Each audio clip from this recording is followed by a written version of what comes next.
দর্শক, আজকে যে গাছটি আপনাদের দেখানো হচ্ছে এই গাছটির নাম তোকমা গাছ।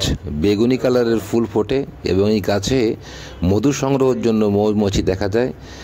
বাংলাদেশের বেশিরভাগ জায়গায় দেখা যায় মানুষের বাড়ির আঞ্চে কাঞ্চে বা বিভিন্ন বনবাদরের পাশে, রাস্তার পাশে এই তোকমা গাছের সন্ধান মেলে।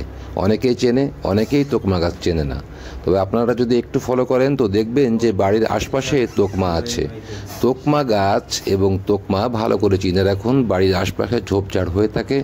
এই বেগুনি ফুলটি শুকিয়ে গিয়ে এক সময়টায় আপনার দেখুন স্বর্ণের মতন বর্ণ হয়ে যায়। এটি হলো গোল্ডেন কালার হয়ে গেছে। এই বীজগুলির ভিতরে ফুলে যে বীজ হয় এটিকে বলা হয় তোকমা। তো আমরা তোকমা সংগ্রহ করব।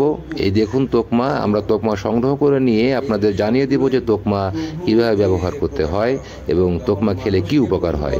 দর্শক, তোকমা আমরা নিয়ে এসেছি এবং ছাড়িয়ে এর থেকে তোকমা নিব এবং ব্যবহার হচ্ছে যাদের শরীর অত্যন্ত কড়া হয়ে যায় তারা এই তোকমা ব্যবহার করতে পারবে।